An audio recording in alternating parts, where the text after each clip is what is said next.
Assalamualaikum warahmatullahi wabarakatuh, Bapak Ibu guru hebat, selamat pagi. Waalaikumsalam pagi Bu. Selamat pagi. Perkenalkan, nama saya Ibu Endah Lailawati, guru bimbingan dan konseling SMP Negeri 3 Kediri, selaku peserta diklat PSP Program Sekolah Penggerak Guru BK SMP kelas C tahap ketiga yang diselenggarakan oleh Kementerian Pendidikan dan Kebudayaan Republik Indonesia tahun 2021. Izinkan saya menyampaikan hari ini tentang in-house training untuk sosialisasi PSP sesi ke-7 di satuan pendidikan saya di SMP Negeri 3 Kediri. Oke, Bapak Ibu tentu semuanya tidak asing lagi dengan asesmen yang dilakukan di layanan bimbingan dan konseling. Hari ini saya akan mengambil judul sesuai dengan sesi saya, sesi ke-7, yaitu asesmen diagnostik, asesmen proses, dan asesmen hasil pada layanan bimbingan dan konseling. Nah, saya sedikit membuat tentang apa sih keterkaitan antara CP yang akan diupayakan oleh guru-guru mapel, kemudian dengan keterkaitan CL atau capaian layanan yang diupayakan oleh guru-guru bimbingan dan konseling, dan juga terhubung dengan tenaga pendidik yang merupakan suatu kolaborasi pendidikan di satuan pendidikan untuk mencapai program sekolah penggerak yang diharapkan. Nah, untuk itu saya akan memberikan gambaran apa sih sebenarnya yang dilakukan oleh guru-guru BK. Capaian layanan BK yang diselenggarakan oleh layanan BK itu pada prinsipnya adalah sangat membantu peserta didik mencapai perkembangan diri yang optimal, mandiri, sukses, sejahtera dan bahagia dalam kehidupannya, atau yang biasa disebut dengan psychological well-being. Nah, Bapak Ibu yang saya hormati, capaian layanan BK yang diselenggarakan oleh guru-guru BK tentunya itu membantu siswa dalam 10 tugas perkembangan. Jadi anak-anak kita yang ada di satuan pendidikan SMP dan yang sederajat itu memiliki tugas untuk menuntaskan tugas perkembangannya. Ada 10 tugas perkembangannya pada fase D. Nah, inilah tugas utama sebagai guru BK untuk menuntaskan 10 tugas perkembangan anak-anak didik kita melalui berbagai banyak strategi layanan BK. Yang biasa Bapak Ibu dengarkan bahwa guru-guru BK melakukan konseling pribadi, kemudian layanan orientasi, layanan informasi, kemudian bimbingan kelompok, layanan klasikal, kemudian ada kunjungan rumah, kemudian bekerja sama dengan psikologi, bekerja sama dengan kepolisian. Nah, itulah sebenarnya tugas utama dari guru-guru BK untuk mencapai atau yang tergambar dalam capaian layanan BK untuk menuntaskan 10 tugas perkembangan anak-anak kita di SMP. Nah, kalau capaian layanan BK tadi, bagaimana aplikasinya di lapangan atau di kelas, maka harus ada action plan yang biasanya tertuang dalam Prota Promes, kemudian tertuang secara detail di dalam rencana pelaksanaan layanan BK atau RPL BK. Bapak Ibu tentu paham dong dengan RPL BK. Kalau di guru-guru mapel biasanya apa, Bu? RPP. Iya, betul. RPP atau rencana Pembelajaran. Iya, rencana Rencana pelaksanaan pembelajaran. Oke, terima kasih. Nah, tidak jauh beda sebenarnya RPL ini adalah salah satu memudahkan seorang guru, khususnya guru BK, untuk mencapai capaian layanan tadi, untuk membantu anak-anak menuntaskan 10 tugas perkembangannya tadi. Nah, sudah ada rambu-rambunya di dalam RPL BK sesuai dengan program sekolah penggerak, maka harus memuat antara lain minimal 3 ini. Ada tujuan, ada aktivitas, kemudian ada asesmen layanan BK. Nah, pada saat inilah saya akan menyampaikan seperti apa sih asesmen layanan BK yang dilaksanakan guru-guru BK. Nah, saya akan masuk langsung ke materi intinya bahwa layanan BK itu ada 3 asesmen atau penilaian, yaitu asesmen yang dilakukan sebelum pelaksanaan layanan BK. Ada juga asesmen yang dilakukan saat pelaksanaan layanan BK, dan juga ada asesmen yang dilakukan setelah layanan BK itu dilaksanakan. Asesmen diagnostik.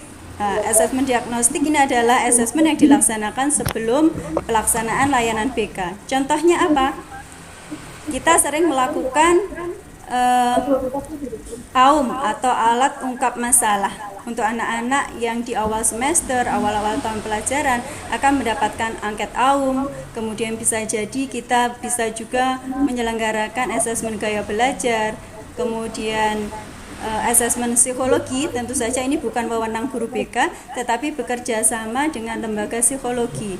Kemudian asesmen fisik kita bekerja sama dengan dinas kesehatan atau puskesmas tempat. Kemudian kita juga bisa menyelenggarakan asesmen sosiometri, kemudian dan sebagainya. Kemudian asesmen proses dan hasil. Lebih dalam akan kita kupas apa itu asesmen diagnostik. Asesmen diagnostik sebenarnya sama dengan asesmen diagnostik yang dilakukan oleh guru-guru mata pelajaran, yang intinya adalah mendiagnosis kondisi awal siswa, tetapi ditambah juga dengan untuk mengetahui kesejahteraan psikologi dan sosial emosi siswa. Contohnya untuk mengetahui apa saja sih aktivitas belajar yang dilaksanakan anak-anak di rumah, mengetahui kondisi keluarga siswa seperti apa, mengetahui latar belakang pergaulan siswa seperti apa, kemudian karakter serta minat siswa. Dan ini akan bisa kita laksanakan sebagai guru BK melalui bercerita atau wawancara, bisa jadi dengan menulis karena tidak semua anak pandai bercerita, kemudian mengisi angket, dan juga bisa berdasarkan pengalaman atau menggambar. Nah, Bapak Ibu yang saya hormati, kita akan masuk ke asesmen proses dan hasil. Asesmen proses sesuai dengan namanya, bahwa asesmen proses ini dilaksanakan saat proses layanan BK berlangsung untuk memantau layanan bimbingan dan konseling kepada muridnya. Kemudian juga memberikan umpan balik yang berkala dan berkelanjutan, serta mengidentifikasi kekuatan siswa serta aspek yang perlu dikembangkan. Setelah itu maka guru BK akan memberikan dukungannya. Dan asesmen proses dapat diberikan oleh guru, teman maupun siswa itu sendiri. Berikutnya Bapak Ibu, kita akan melakukan asesmen hasil. Kita akan mengenal asesmen hasil di layanan BK. Sesuai dengan namanya juga bahwa asesmen hasil merupakan metode evaluasi di akhir layanan. Berbeda dengan mapel, biasanya asesmen hasil berupa nilai-nilai, tetapi kita lebih kepada pengentasan masalah dan ketercapaian tugas perkembangan anak didik kita. Bapak Ibu masih ingat ya tadi tugas perkembangan anak-anak kita ada berapa ya Bapak Ibu? Tugas perkembangan siswa fase D ada berapa tugas perkembangan Bapak Ibu? 10 Bu. Iya, 10 ya, alhamdulillah masih ingat. Meskipun Bapak Ibu guru bukan guru mapel, ini kesempatan kita untuk saling memahami sehingga pada akhirnya kita bisa berkolaborasi di satuan pendidikan kita.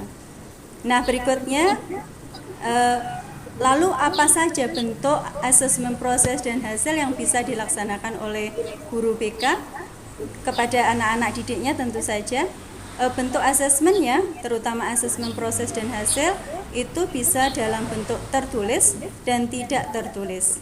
Yang tidak tertulis bisa melakukan dengan diskusi, bagaimana layanan ini berlangsung, kemudian apa hasilnya, rencana apa yang akan mereka lakukan setelah mendapatkan layanan BK.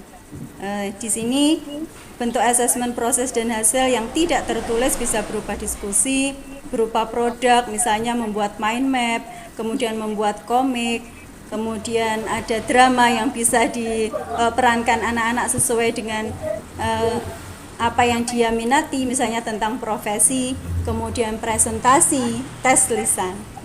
Bapak Ibu, ada juga bentuk asesmen proses dan hasil secara tertulis melalui refleksi diri, kemudian melalui tulisan IC, kemudian jurnal, poster, dan tes tertulis. Dan ternyata ini bisa menjadi proyek kolaborasi antara guru-guru BK dan guru-guru mapel. Nah, sekarang permasalahannya kita masih dihadapkan dengan kondisi pandemi. Maka layanan BK pun harus aktif dan kreatif tetap memberikan layanannya di masa pandemi. Apa saja yang bisa dilakukan? Tentu saja yang semuanya sudah melakukan 1 tahun ke belakang kemarin adalah melalui PJJ atau daring dengan mengaktifkan akun Kemendikbud.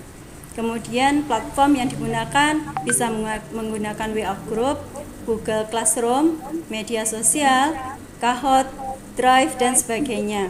Kemudian yang tak kalah penting adalah pendampingan anak-anak dan pembimbingan anak-anak tetap bisa kita lakukan melalui konseling virtual.